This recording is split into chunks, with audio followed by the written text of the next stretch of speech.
Gen Z sekarang itu adalah generasi yang paling dikutuk. Kemampuan kita untuk fokus, melihat, mendengar, merasakan itu menjadi jauh lebih sedikit. Kita sekarang gampang sekali skip informasi. Kita gampang sekali mengabaikan guru yang sedang berbicara. Kita mudah sekali untuk teralihkan. Asyap. Kurikulum kita tuh jalan di tempat. Kurikulum kita tuh tidak sesuai dengan perkembangan zaman.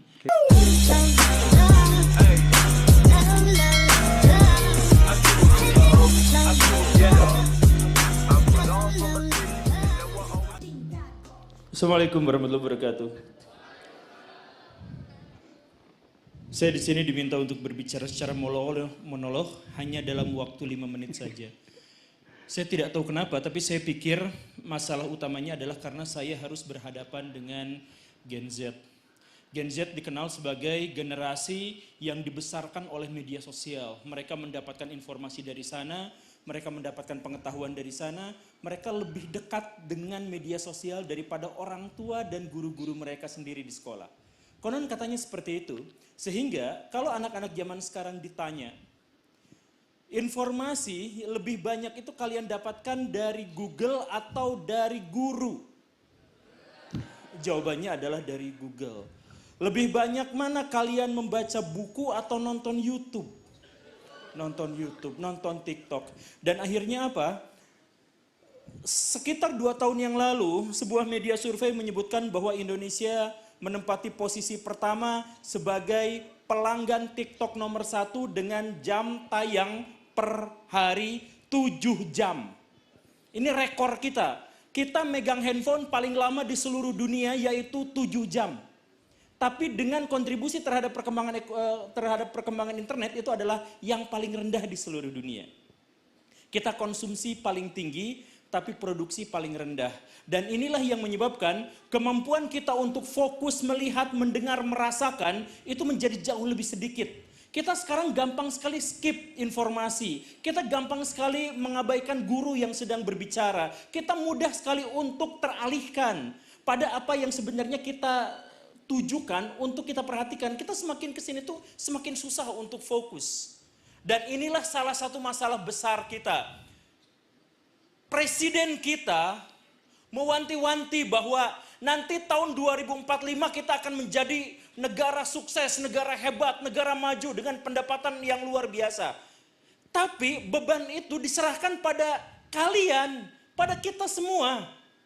Bukan pada orang-orang generasi tua, tapi pada orang-orang yang sekarang ada di hadapan saya. Mereka yang katanya fokusnya tidak terlalu lama, mereka yang katanya habis oleh media sosial, mereka yang dopaminnya diperas terus-terusan oleh TikTok. Itulah yang akan mengemban masa depan bangsa. 2045 Indonesia emas itu dipegang sama kalian semua.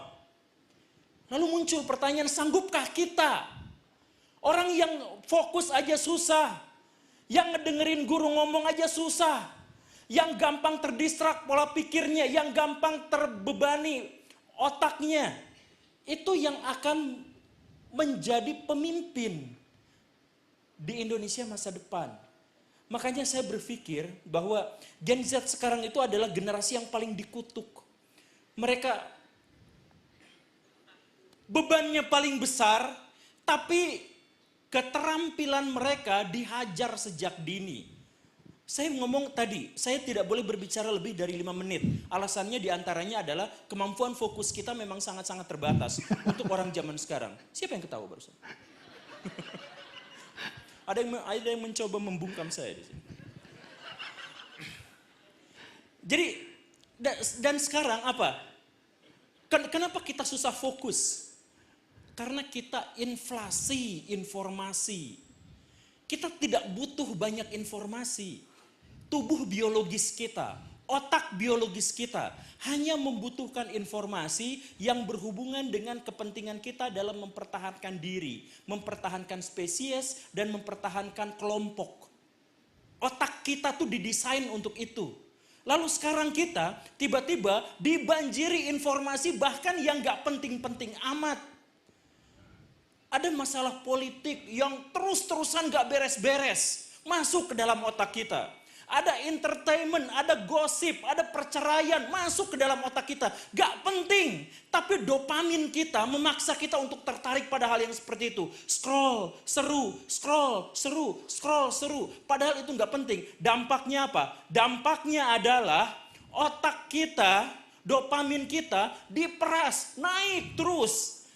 Inti kebahagiaan kita, standar kebahagiaan kita naik terus, gak bisa turun. Seneng, seneng, seneng, seneng. Dan karena standar kebahagiaan kita itu tinggi terus, ketika kita masuk ke zona normal, disuruh emak beli cengek di warung yang jaraknya 0,5 kilometer, kita ngeluh luar biasa. Padahal itu adalah kebutuhan biologis kita, jalan kaki. Tapi kita akan malas untuk itu. Ada nggak di antara bapak-bapak akang-akang di sini yang motornya dibawa ke bengkel, kita harus nunggu di situ 1 jam, lalu kita bisa bertahan di situ tanpa medsos, tanpa megang handphone? Nggak ada.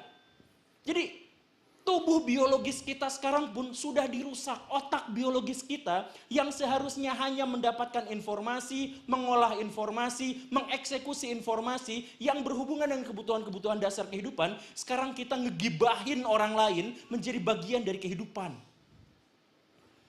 Dan kutukan itu lagi-lagi dipersembahkan kepada generasi yang akan menjadi penanggung jawab Indonesia Emas 2045.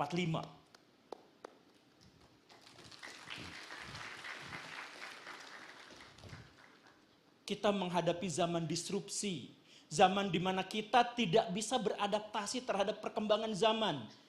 Zaman berkembang lebih cepat daripada kemampuan kita beradaptasi. Kemarin lalu, waktu tahun 2019, saya mulai nge-YouTube. Semua murid-murid saya ngomong, "Asyap, asyap." Karena pada waktu itu yang lagi tren adalah Atta Halilintar. Baru 6 tahun kemudian kita tidak melihat lagi dia. Apa? Perkembangan zaman yang terlalu cepat.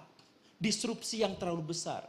Nah, sekali lagi ini jadi bahan renungan kita semua. Ini jadi bahan pemikiran kita semua. Sanggupkah kita menjadi cahaya di masa depan ketika kita zaman ini menggelapkan otak kita? Ini adalah tantangan besar buat kita, bukan untuk dijawab, tapi untuk dibuktikan. Assalamualaikum warahmatullahi wabarakatuh. Waalaikumsalam warahmatullahi wabarakatuh. Terima kasih Pak Guru. Hampir dari kita semua di sini mengenal Anda. Konten-konten Anda itu tajam tentang pendidikan kita. Mengkritisi metode belajar kita. Mengkritisi kurikulum kita. Mengkritisi kompetensi para guru kita. Apa sih yang menjadi keresahan Pak Guru dari sistem pendidikan kita saat ini, Pak? Tepat disitulah keresahan saya.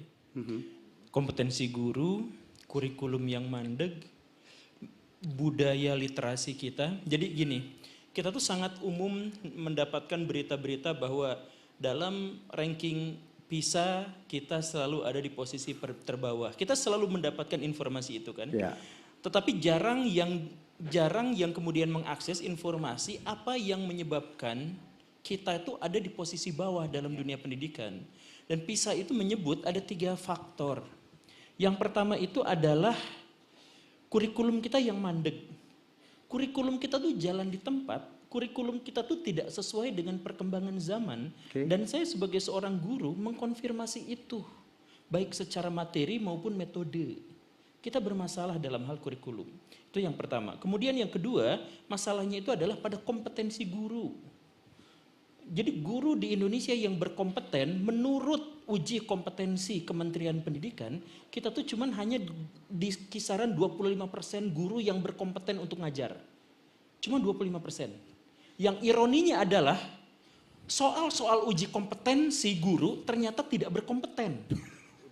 Soal untuk menguji guru, guru ini tidak berkompeten, ini soalnya kan. Nah soal itu pun saya lihat nampaknya juga kurang berkompeten. Itu masalah yang kedua. Kemudian masalah yang ketiga adalah budaya belajar kita. Budaya belajar kita tuh fokus pada hafalan, fokus pada menghormati yang lebih tua, fokus pada adab dan kepatuhan. Sebenarnya mungkin 1-2 abad yang lampau metode dan pendekatan ini dengan falsafah pendidikan ini itu aman dan baik. Tetapi kita hidup di zaman yang sepenuhnya berbeda, tapi kita dihadapkan pada budaya yang sama seperti 2 abad yang lalu, metode kurikulum yang sama seperti 2 abad yang lalu, dan guru-guru kita juga kebanyakan atau banyak diantaranya masih mengambil metode dan pemikiran yang lama. Jadi inilah yang akhirnya menjadi sebuah keresahan besar. Bukankah untuk mencapai kemajuan bangsa di masa depan, kuncinya adalah pendidikan? Bukankah untuk membangun kesadaran manusia, meningkatkan kesejahteraan mereka, membuat mereka sadar terhadap lingkungan, dan mereka menjadi orang-orang yang jujur di masa depan, menjadi birokrat, menjadi karyawan, menjadi pejabat yang baik di masa depan, semua itu dimulai dari investasi atas pendidikan. Kita bersepakat atas hal itu.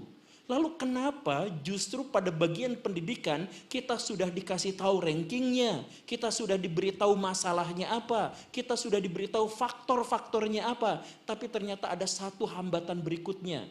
Ternyata kita malas sekali untuk berubah. Anda sebut tadi kurikulum Pak Guru ya, kemudian kompetensi guru. Kurikulum apa sih yang ideal buat kita Indonesia ini untuk menjawab semua tadi? Dan guru yang bagaimana yang ideal untuk bisa menjawab tantangan yang ada sekarang? Kalau 25% yang kompeten, berarti sisanya temannya guru dong berarti? Iya. Jadi apa kurikulum yang ideal untuk kita universal, bisa kita gunakan secara nasional?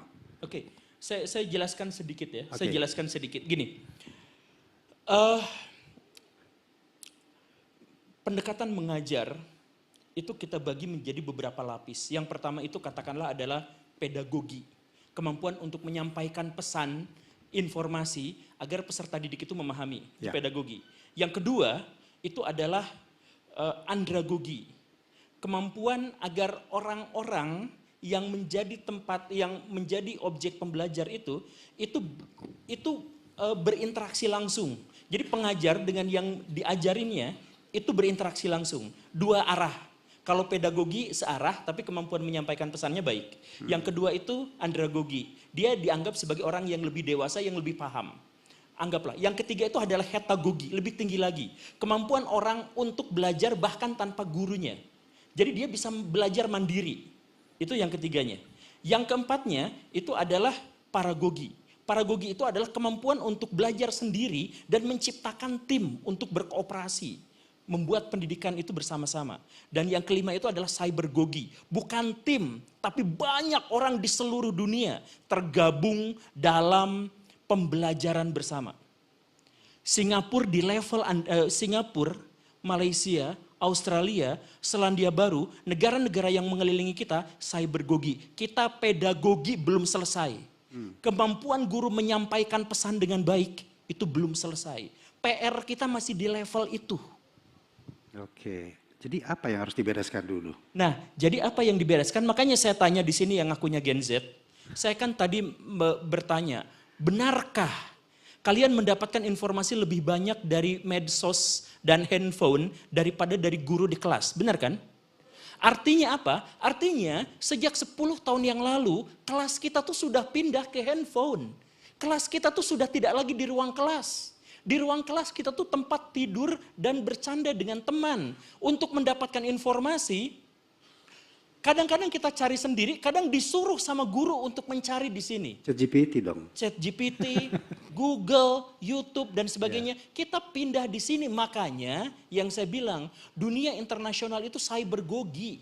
Kelasnya di sini, mereka bisa berinteraksi satu sama lain. Orang Australia kerja kelompok dengan orang Selandia Baru itu biasa. Orang Finlandia kerja kelompok dengan orang Kanada. Woi, kita ngobrol yuk, kamu sekolahnya di mana? Aku di sini. Tukar budaya, tukar pengetahuan, tukar teknologi internasional. Kita ada di level, kamu belajar kok dari Google? Masih ada di level itu. Makanya kalau misalkan mau ditanyakan kurikulum mana, coba bisakah guru-guru kita beradaptasi terhadap handphone? Di mana, Pak, orang, saya mohon maaf ya, kemarin ada kasus, maaf ya, ada kasus siswa ngebom masjid. Mereka taunya dari mana? Dari sini. Kenapa? Karena di sini jual beli organ ada, penculikan ada, judol ada, game ada. Cari artis ada, cari artis yang gak pakai baju juga ada. Semuanya di sini ada, kecuali sekolah dan guru tidak masuk ke sini. Guru-guru kelas kita tidak masuk ke sini. Kurang dari 1% guru kita yang berkontribusi terhadap perkembangan media digital. Coba kita mulai dari hal yang sederhana itu. Bisakah kita mengajak guru-guru kita, kepala sekolah kita, teman-teman kita di sekolah untuk menjadikan ini sebagai bagian pembelajaran. Karena apa? Karena informasi terlalu banyak berkembang di sini, sekarang kita bukan waktunya untuk mencari pengetahuan. Karena pengetahuan udah terlalu banyak. Fokus kita sekarang adalah mampu memverifikasi dan berkontribusi terhadap semua informasi yang berkembang di dunia maya. Bahkan sekarang istilah dunia maya dan dunia nyata sudah benar-benar bias, kabur tidak jelas. Jadi Akang ini, Kang Coki, itu hidupnya di dunia maya atau dunia nyata. Seluruh kehidupan nyata dia tuh ditopang dan ditanggung oleh dunia maya. Kita tuh udah gak bisa memisahkan itu. Saya, guru gembul, kalau ngikutin gaji di sekolah, kehidupan nyata dalam tanda kutip, itu kecil sekali. Tapi saya ditopang oleh kehidupan dunia maya. Nah, artinya dunia maya itu adalah dunia nyata. Nah, inilah dunia sekarang, cybergogi. Dunia di mana semua orang megang kamera. Di mana setiap aib orang bisa dibuka. Di mana setiap masalah kebijakan-kebijakan negara menjadi konsumsi publik. Adalah pertanyaan besar, kenapa kita tidak melibatkan ini dalam ruang-ruang kelas dan pembelajaran kita yang konvensional. Baik, tepuk tangan dulu dong buat Pak Guru Gembul. Ya.